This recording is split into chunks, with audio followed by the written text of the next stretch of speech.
다음 글을 읽고 물음에 답하시오. 사이시옷이란 두 단어 또는 형태소가 결합하여 만들어진 합성어의 두 요소 사이에 표기하는 시옷을 얘기한다. 한글 맞춤법에 따르면 다음과 같은 조건들이 만족되어야 사이시옷을 표기할 수가 있다. 조건 보러 갈까요? 우선 두 단어가 결합하는 형태가 고유어와 고유어의 결합, 고유어와 한자어의 결합, 한자어와 고유어의 결합으로 이루어진 경우에 사이시옷을 표현할 수 있다.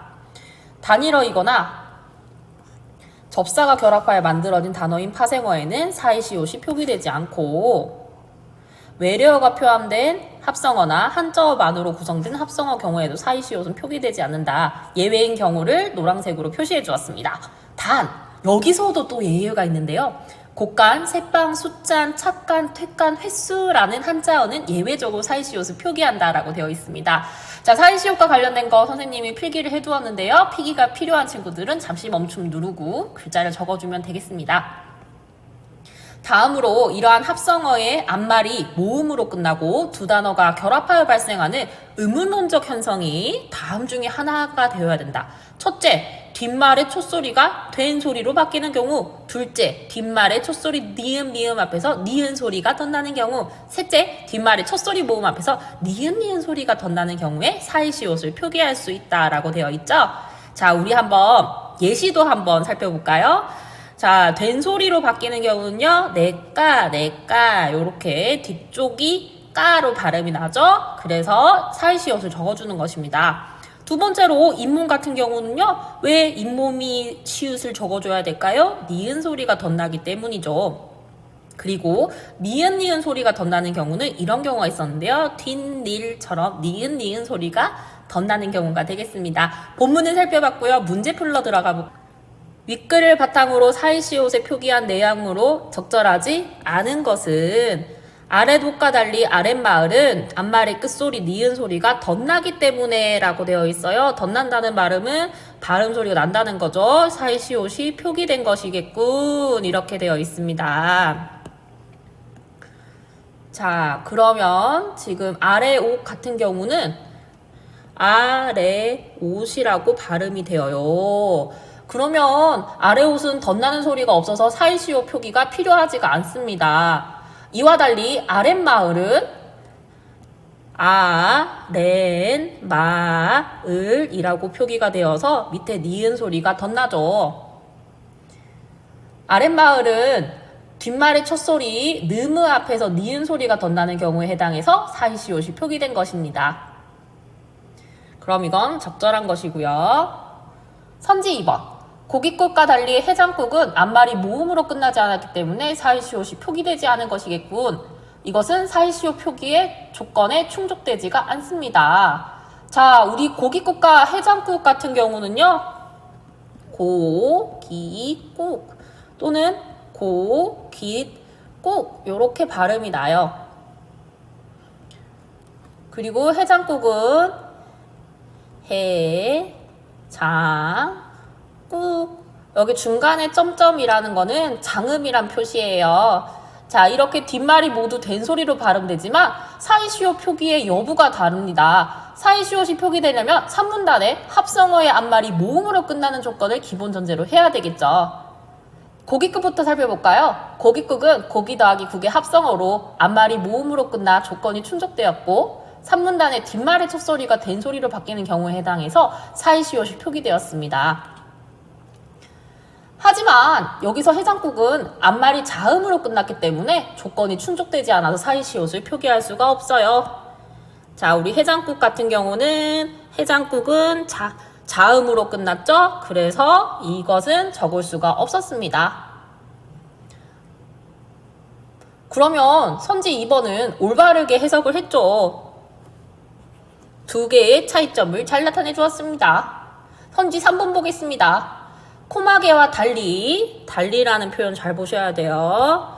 달리, 콧날은 뒷말의 첫소리 모음 앞에서 니은 소리가 덧나기 때문에 사이시옷이 표기된 것이겠군. 니은 소리 아닙니다. 자, 콧날을 적어봤을 때 콧날, 니은만 덧나죠. 그래서 이 니은 소리가 덧나는 경우에 해당하겠습니다. 답은 선지 3번이었습니다. 선지 4번도 살펴볼게요. 우유빛과 달리 오렌지빛은 합성어를 구성한 단어의 결합 형태를 고려하여 사이시옷을 표기하지 않은 것이겠군. 이렇게 되어 있죠. 자, 오렌지 같은 경우는 오렌지가 외래어, 빛은 고유어, 이렇게 결합이 되겠습니다. 그래서 우리 이 문단에서요, 사이시옷 표기가 불가능한 조건으로 단일어이거나 접사가 결합한 파생어, 외래어가 포함된 합성어이거나 한자어만 구성된 합성어의 경우를 제시하고 있었죠. 외래어가 포함되었기 때문에 사이시옷을 표기 못하는 것이 올바르겠습니다. 선지 5번 보겠습니다. 모래땅과 달리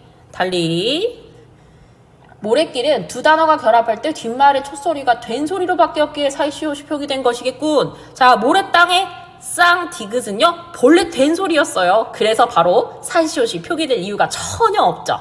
모래길은요, 모래길이라고 적지만 발음 모래길 이렇게 발음이 나죠. 된소리로 바뀌는 경우입니다.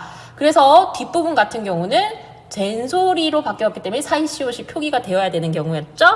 5번 선지도 맞는 선지였습니다. 정답은 바로 선지 3번이었습니다.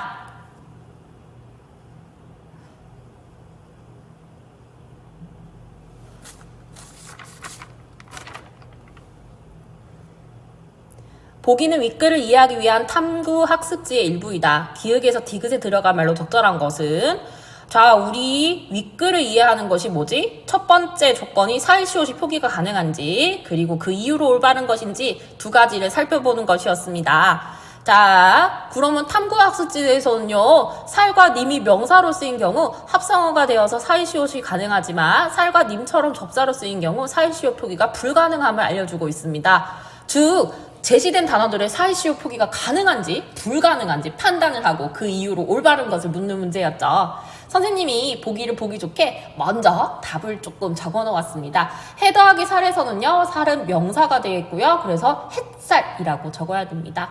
해님은요, 님은 접사가 되겠고 해님이 되겠네요. 탐구자료 살 2번 보겠습니다. 살 2번은요, 명사인 살 2번이 결합하여 합성어가 될 경우 사이시옷 표기가 가능한 경우가 되겠죠. 살 6번은요, 접사인 살 6번이 결합해서 파생어가 될 경우 사이시옷 표기 조건이 아니게 되는 경우가 되겠죠. 님 4번 보겠습니다. 살과 마찬가지로 님이 접사, 명사 중 어느 의미로 쓰이는 데에 따라서 사이시옷 표기의 조건이 달라지게 된다라고 되어 있습니다. 자, 그래서 탐구 결과를 기역, 니은, 디귿이라고 도출을 하게 되었는데요. 정답은 선지 1번이었습니다. 우리 왜 선지 1번이 정답인지 살펴보도록 할게요. 우선 답부터 적어보겠습니다. 햇살, 해님, 접사. 탐구 결과 답을 넣은 상태로 한번 읽어볼게요.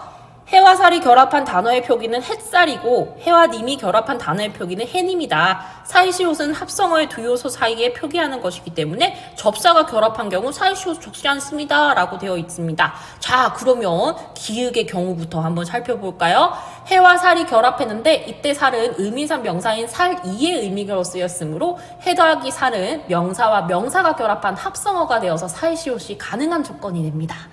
그렇습니다. 그리고 해 더하기 살은 산문단의 뒷말의 촛소리가 된소리로 바뀌는 경우에서 거기에 해당하므로 사이시옷을 표기해야 되겠죠. 그래서 기역은 햇살이 되겠습니다. 자, 우리 니은도 한번 살펴볼게요. 해와 님이 결합했는데 님은 의미상 접사인 님사의 의미로 쓰였으므로 해 더하기 님은 명사의 접사가 결합한 파생어가 되어 사이시옷 표기가 불가능합니다. 따라서 니은에 들어갈 말은 사이시옷을 표기하지 않은 말인 해님이 되겠습니다. 디귿 살펴볼까요? 디귿이 포함된 문장은 사이시옷은 합성어 두 요소 사이에 표기하는 것이기 때문에 파생어는 사이시옷을 적지 않는다는 내용입니다. 파생어는 어근의 접사가 결합한 말이며 사이시옷을 표기가 불가능한 것은 접사의 결합 때문이니까 디귿에 들어갈 말은 바로 접사가 되겠습니다. 답은 선지 1번이었습니다.